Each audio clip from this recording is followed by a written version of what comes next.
Hey everyone, welcome to VanChurch Online. Thank you for being part of the life of the VanChurch community.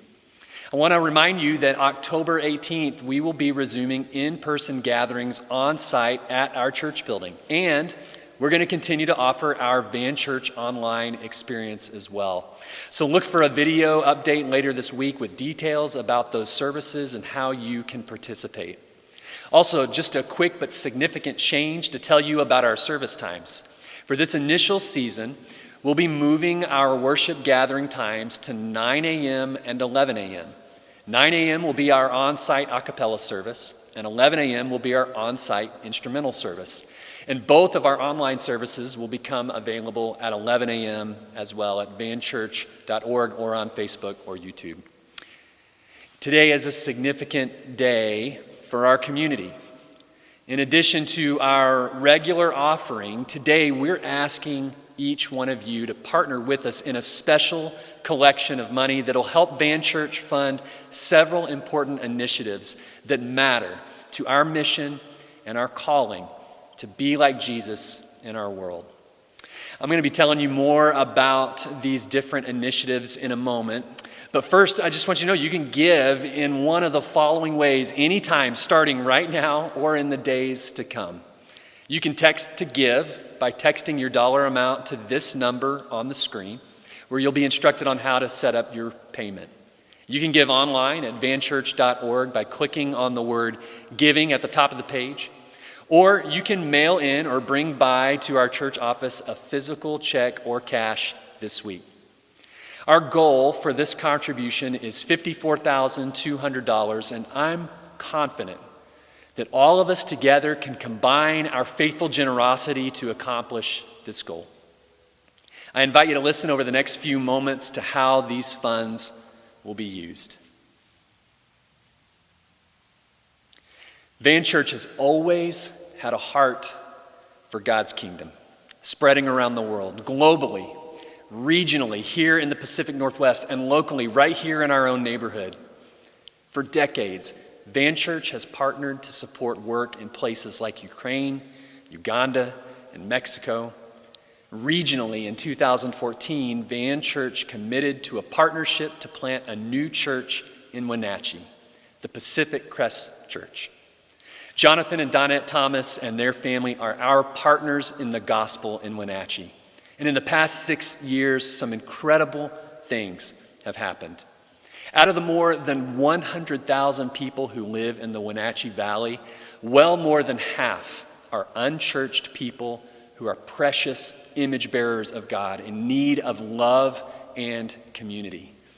The Thomases and their leadership at Pacific Crest Church seek to connect with people and seek to connect their community to help people discover Jesus and to be swept up into the movement of God to restore all things. I heard a story recently that one of the women in their neighborhood near where their church meets was wanting to start a community garden but needed some help. This woman considers herself to be non-religious, not interested in church, thank you, but wondered if the church would partner with her to start this garden. They've been working together with her for some time now, and she said recently, essentially, I'm not sure I believe what you believe about spiritual things, but I have a church. You're my church. Something beautiful is emerging in this place, a community of all kinds of different people who are being drawn together because God really is that good. I've been told that the Thomases can't really even walk down the street without somebody recognizing them and stopping to talk to them. They're connecting with their community, they're known in their community, and they're loving their community. $15,600 of our total collection today will go to our continued partnership with Pacific Crest Church, a church that loves Wenatchee. And we get to be part of that. A few years ago, VanChurch began to dream a dream of creating some new space for us to do ministry to teens in our community and our church family.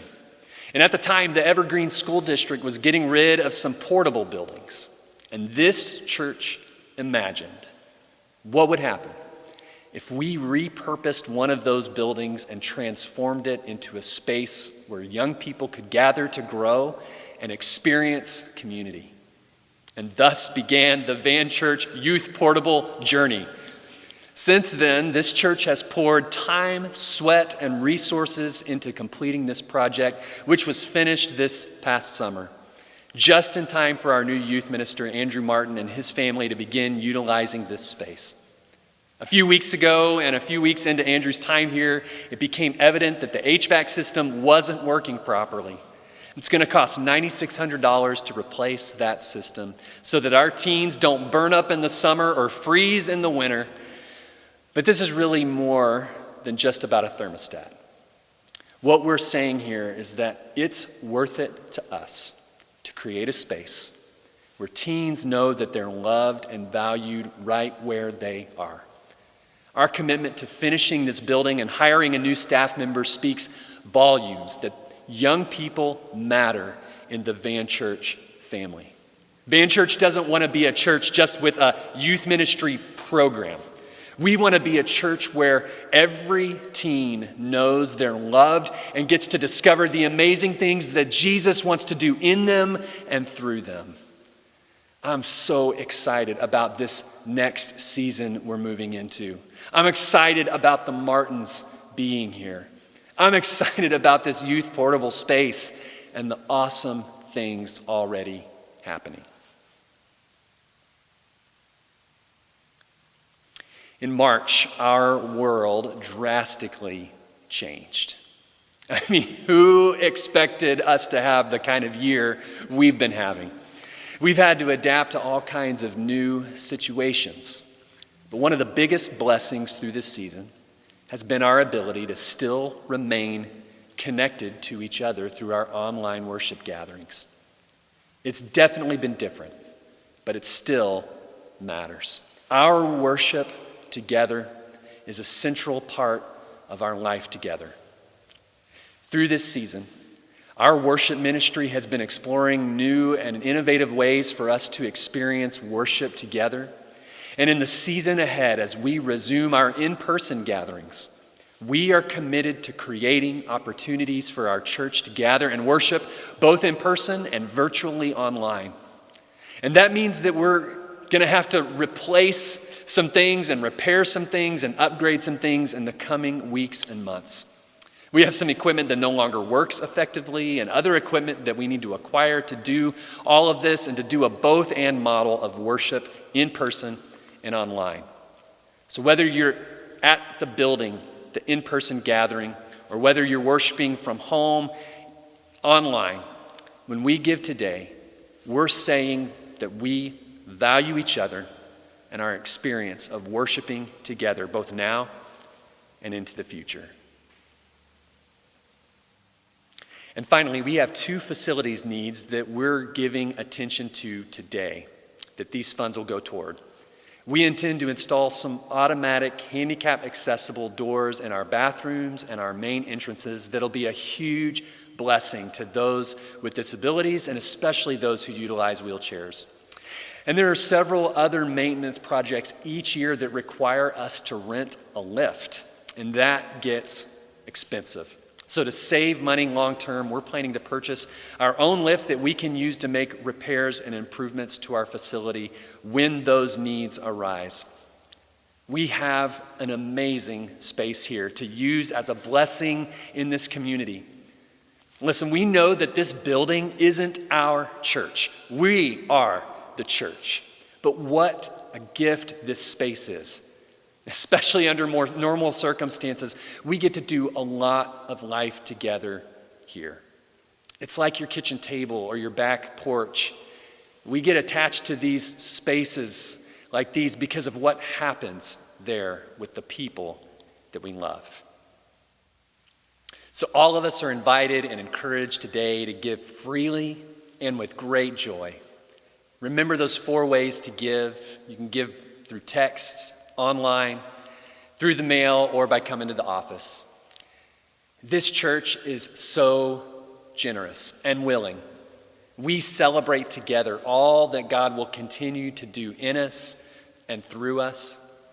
And now we continue into this time of worship together today. Thank you for being with us.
God is with us, and He will go before. He will never leave us. He will never leave us. God is for us, and He has open arms. He will never fail us. He will never fail us. Lifted up, He defeated the grave. Raised to life, our God is able. In His name we overcome. For the Lord our God is able. Lifted up, He defeated the grave. Raised to life, our God is able. We overcome, for the Lord.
Hey friends, welcome to this space of teaching and reflection and formation.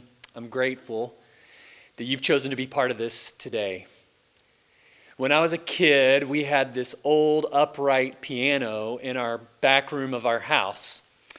My older brother was taking lessons and would practice back there, but when he wasn't practicing, that piano functioned as a prop for several of my adventures. You could lift up the front panel and see all the strings of the piano, and there was this sliding door on the bottom underneath the keys, which gave access to the parts below.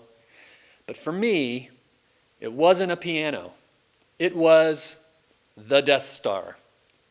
I would spend hours building Lego spaceships and reenacting scenes from my favorite movies.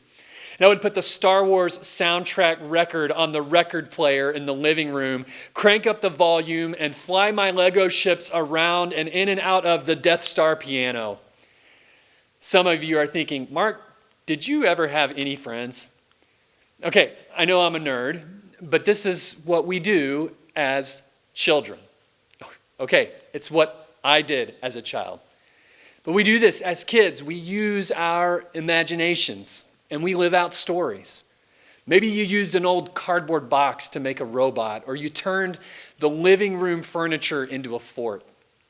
What happens is that these stories we learn get inside our hearts, and then in that space something new is created, and we imagine entirely new realities. Imagination. At some point, many of us stop using our imaginations the way that we did when we were kids. We're told to just be practical and to stop dreaming. Do you remember when you stopped? Our imaginations are powerful. One of the things that's true of the current political climate in America is that most people seem to have lost their imaginations. They've lost their ability to see what is possible. As we ask in this series what we as the people of God ought to think about politics, I want to encourage us today to commit to being people who imagine, people who dream. I want to remind us that we already have a lot of the stories as the people of God that ignite our imagination for what is possible. The world doesn't have to be the way it is right now. It could be different. And so today, I want to call us back again to some old stories. I want to ask, how might our political imaginations be shaped by the story of Scripture? What would it look like if we tore down all of the ideas and we started over with the story of God? Today, we'll be asking that question through the lens of briefly highlighting 6 Old Testament stories.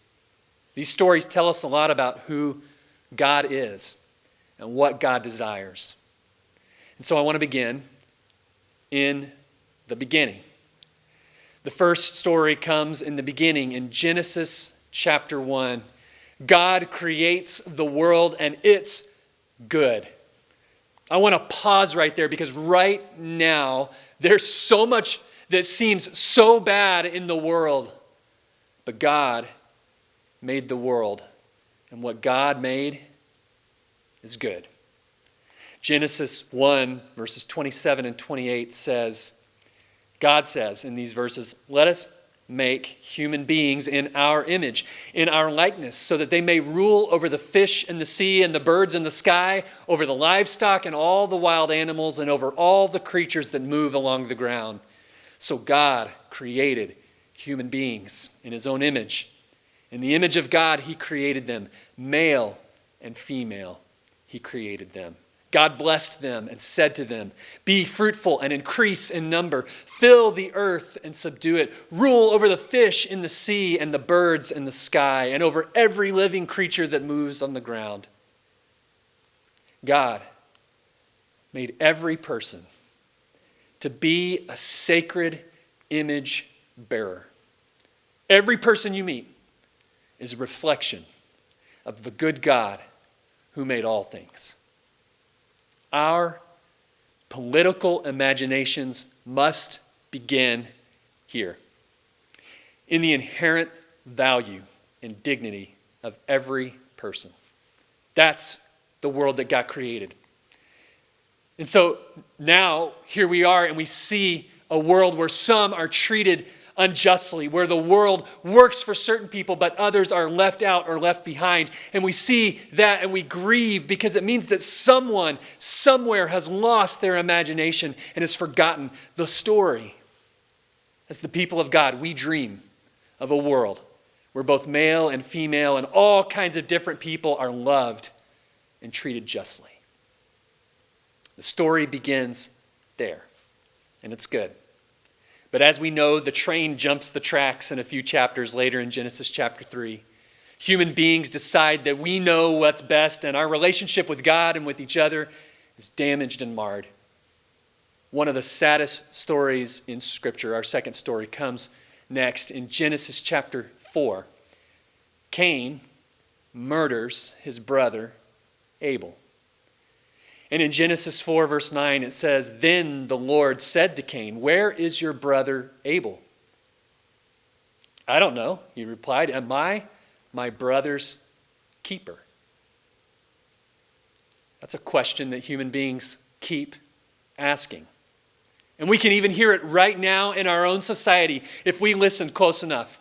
The spirit of our age encourages us to think about what's good only for ourselves or people just like us. And if you listen closely, you can still hear Cain's question. Why should I care about them? Am I my brother's keeper? You don't have to know everything about the Bible to know how God would have us answer that question. Am I my brother's keeper? Yes. Am I obligated to consider the well-being and full flourishing of the people around me, whether they're like me or not? Yes. Do I have permission to turn a blind eye and to turn away from those around me in the world who have need, who are in trouble? Certainly not. When we turn our backs on the poor, the refugee, the displaced, the disenfranchised, when someone implies that those people deserve the life that they have and I deserve the life I have, we've lost our imagination. We've forgotten the story. That's not who we are, and it's not who God is. God is inviting you and me to live out a story where instead of asking, am I my brother's keeper? We learn to ask instead, because I love my brother, what does love require? If you go back and listen once again to these stories, you'll hear the heart of God inviting us to imagine a different world. At this point in the story, God doesn't abandon his creation. In the third story, God initiates a daring plot to save the world, and he calls a man named Abram and his wife Sarah to leave behind everything they know and to follow God into a new story. And in Genesis chapter 12, God blesses them. The Lord had said to Abram, it said, "Go from your country and your people and your father's household to the land I will show you. I will make you into a great nation, and I will bless you. I will make your name great, and you will be a blessing. I will bless those who bless you, and whoever curses you, I will curse, and all peoples on earth will be blessed through you." Did you hear the reason for the blessing? God tells them, I'm going to bless you so that everyone else can be blessed because of you and through you. The blessing is not just for you. It's for everyone. If we let this story shape our imaginations, then it won't quite sound right to us when we hear people say that the blessing is only for one nation or only for us. When people say that putting our interests first is what we're going to be about, we recognize that as a story that is too small and as a loss of imagination, a story that's lost the plot. The blessing of God is for everybody. You, me, and even them. No nation or party or ideology has exclusive claim to God's blessing. And even if they did, the story of Abraham and Sarah reminds us that when God gives someone a blessing, it's because God intends it to be shared. The story continues, and the people of the blessing quickly find themselves confronted with the reality of an empire. The people of Israel, the family of Abraham and Sarah, become slaves in Egypt under the power of the king of Egypt, Pharaoh. Pharaoh is about building his legacy and his empire. And his people, the Egyptians, willingly turn a blind eye toward the injustices that preserve their own security. If you read the opening chapters of the book of Exodus, you hear Pharaoh casting a story of fear. Those Hebrew people are dangerous and threaten our way of life. He casts a story of Egyptian priority. We have to protect our interests. And what begins with Pharaoh's words, Pharaoh's dehumanizing and disenfranchising language, what begins there quickly results in injustice, enslavement, violence, and in the next chapters, even the murdering of innocent children. Pharaoh builds an empire at the expense of human lives, and he preserves it with ruthless power and violence. And when God sees and he hears the cry of those under the foot of the empire, and God gets up and acts. God opposes the empire because the empire has lost the plot. It has traded the story of human flourishing for everybody for the story of exceptionalism and power. And God brings Egypt to its knees, striking it down through plagues. Throughout Scripture, we see it over and over. God opposes empires. God sides with the people who empires exploit.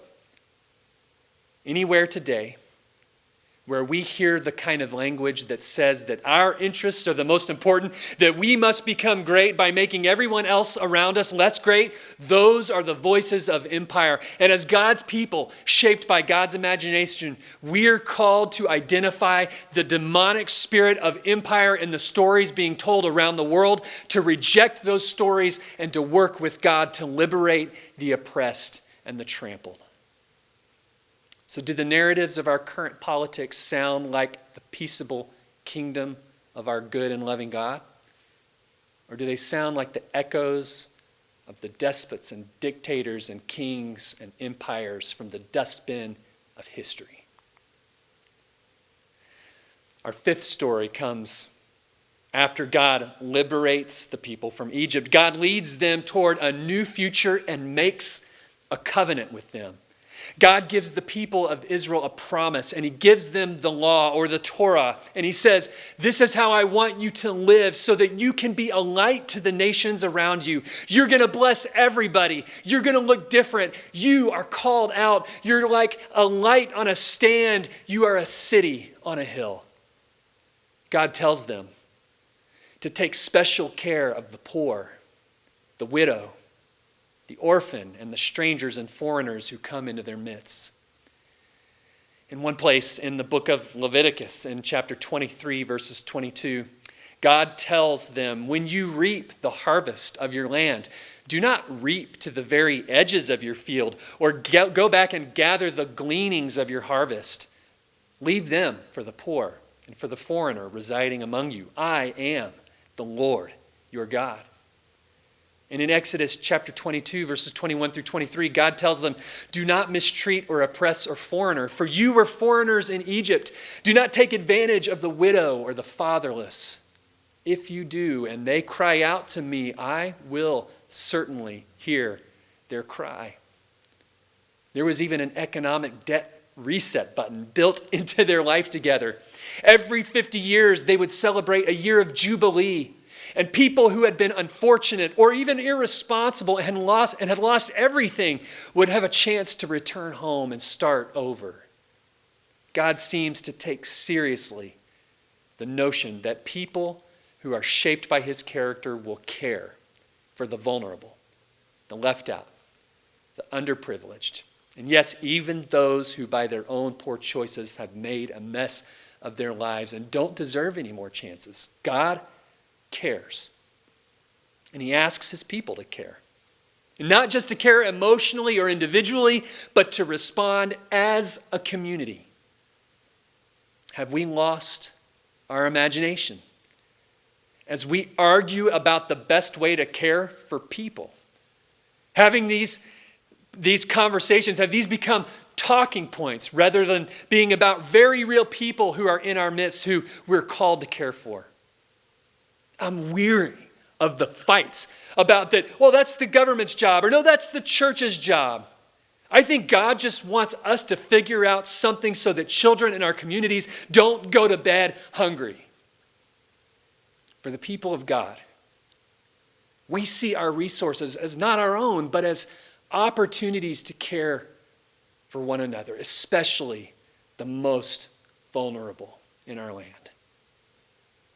If you read through the rest of the Old Testament, you'll see how the people of Israel set up their own kingdom in the land and how over generations they begin to look just like every other nation around them.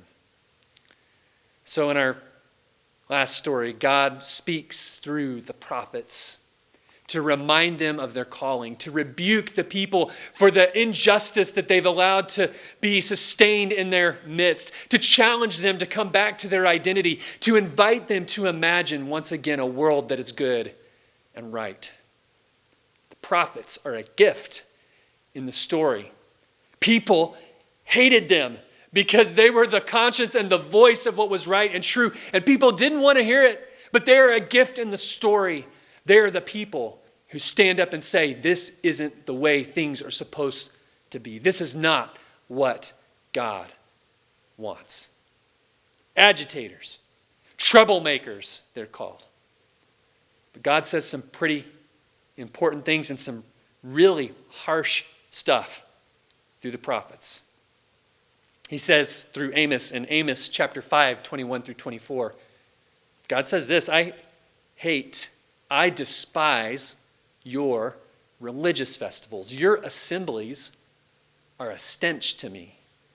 Even though you bring me burnt offerings and grain offerings, I will not accept them. Though you bring choice fellowship offerings, I'll have no regard for them. Away with the noise of your songs. I will not listen to the music of your harps, but let justice roll on like a river, righteousness like a never-failing stream. The people had lost their way. Their land had become a den of thieves and robbers where the powerful thrived and everyone else struggled to make it by. Listen to this word from God spoken through the prophet Isaiah in Isaiah chapter 58 and verse 1.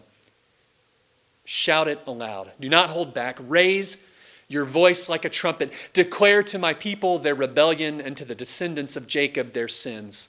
For day after day they seek me out. They seem eager to know my ways as if they were a nation that does what is right and has not forsaken the commands of its God. They ask me for just decisions and seem eager for God to come near them. Why have we fasted, they say, and God, you have not seen it. Why have we humbled ourselves and you have not noticed? Yet on the day of your fasting, you do as you please and exploit all your workers. Your fasting ends in quarreling and strife and in striking each other with wicked fists. You cannot fast as you do today and expect your voice to be heard on high. Is this the kind of fast I've chosen? Only a day for people to humble themselves? Is it only for bowing one's head like a reed and for lying in sackcloth and ashes? Is that what you call a fast, a day acceptable to the Lord? Is not this the kind of fasting I've chosen? To loose the chains of injustice and untie the cords of the yoke, to set the oppressed free and break every yoke. Is it not to share your food with the hungry and to provide the poor wanderer with shelter when you see the naked to clothe them and not to turn away from your own flesh and blood? Then your light will break forth like the dawn, and your healing will quickly appear. Then your righteousness will go before you, and the glory of the Lord will be your rear guard. Then you will call, and the Lord will answer. You will cry for help, and he will say, here am I. If you do away with the yoke of oppression, with the pointing finger and malicious talk, and if you spend yourselves in behalf of the hungry and satisfy the needs of the oppressed, then your light will rise in the darkness, and your night will become like the noonday. The Lord will guide you always. He will satisfy your needs in a sun-scorched land and will strengthen your frame. You will be like a well-watered garden, like a spring whose waters never fail. Your people will rebuild the ancient ruins and will raise up the age-old foundations, and you will be called repairer of broken walls, restorer of streets with dwellings. We hear in these stories the heart of God. God desires a world where everyone is valued and the vulnerable are cared for. Not a world of empire building, but one of peacemaking. A world where people take the blessing they've been given and freely share it for the sake of others. And as we look around, it's obvious in so many areas that we have lost our way. We've stopped imagining. And as we pointed out at the beginning, the donkeys and the elephants have had their say and have come up empty. It's time for people of peace who desire life and flourishing for everyone to have our imaginations reignited around the stories that matter most. So a quick review of where we've been today so far. We're invited to have a political imagination that affirms these 6 things from those 6 stories. First, every person is valuable and loved, as we saw in the creation story. Second, we are our brother's keeper and live each day asking, what does love require? Number 3, we freely bless others out of the blessing given to us. Number 4, we oppose and resist empires and instead work diligently to liberate and set people free. Number 5, we accept as our communal and personal responsibility the task of caring for the poor, the orphan, the widow, the stranger, the foreigner, and other vulnerable people. And number 6, we seek justice and restoration in all things. It's time to think bigger. Bigger than America. Bigger than parties and ideologies. God isn't asking us to try to make America a Christian nation. God isn't interested in establishing Christian nations because God is already in the process of establishing a new creation through Jesus Christ. Understanding this helps us to avoid the idolatry of Christian nationalism. And we have to decide if we want to be a part of the story that is currently the loudest or the story that will last. God deeply cares about people. God cares about everyone having enough. God cares about children having enough food to eat. God cares about people having clean water to drink. God cares about human flourishing and is grieved when it is blocked or stifled or undermined. God cares about each one of his image-bearing sacred creations. And so our job, if we are God's people, is to participate with God in these things, period. We are to be God's partners in restoring and healing the world. That's our politics. And so sometimes that means that we might find ourselves partially in sync with the politics around us when the politics of our city or our state or our nation are pursuing goals that we also have as the people of God. But more often than not, we will find that the political initiatives in our land do not sync up with the restoration and healing that God desires for the world. And so we don't give our allegiance and our heart to the Democratic Party. We don't give our allegiance and our heart to the Republican Party. We aren't obligated to be loyal to the Trumps or the Bidens or the Obamas or the Bushes or the Clintons or the Reagans or anybody else. We aren't even obligated to be loyal to or to defend, quote, conservative or liberal values. We aren't obligated to defend certain policies or issues or rulings in and of themselves. We are called to have our political imagination completely reoriented around the kingdom of God and by the cross and the empty tomb. Paul says in his letter to the Corinthian church, he says, remember when I first came to you, I didn't claim to know anything except that Jesus had been crucified and raised from the dead. Because that's the story that matters most. We need a bigger story than the ones currently being sold to us. And we can do better. In 1914, on the night of Christmas Eve, German and British soldiers huddled in their trenches opposite from each other on the front lines of the war to end all wars. The shooting and the shells had stopped briefly because both sides had agreed to acknowledge a Christmas truce. The soldiers were far from home, wounded, afraid, fighting their enemies and watching the world around them being burned to the ground. That night was cold, quiet, and still. And then, piercing the silence and the darkness, a loud, clear tenor voice from the British trenches began to sing the hymn, "The Lord is my shepherd." The voice hung in the air until, from the opposite side of the battlefield, a different voice joined it. A German baritone voice began to sing with German words, but nevertheless in harmony with the English voice, "The Lord is my shepherd."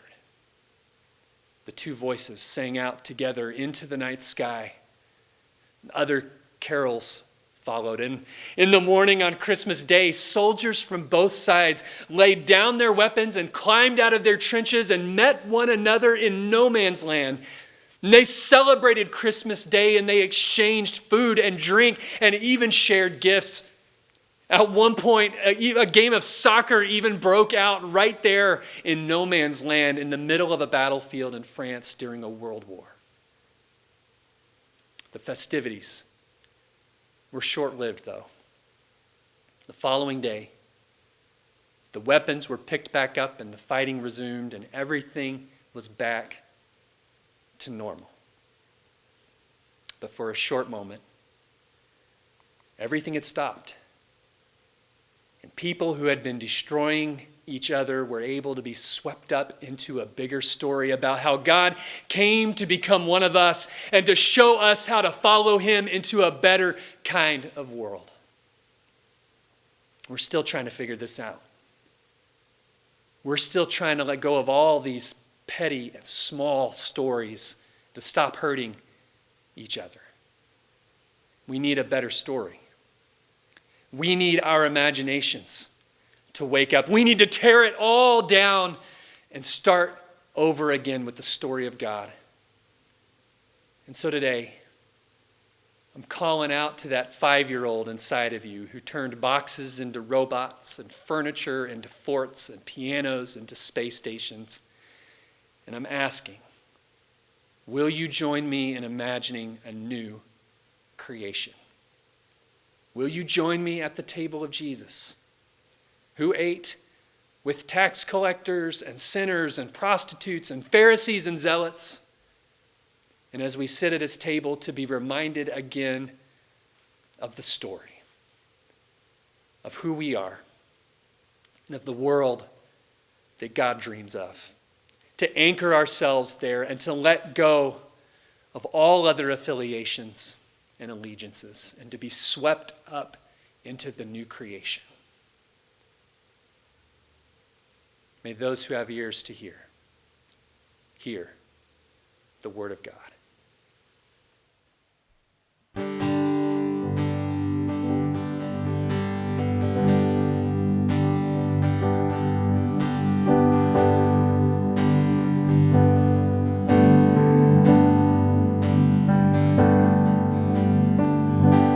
I want to know you. I want to hear your voice.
more than the next heartbeat, more than anything. And Lord, as time goes by, I'll be by your side,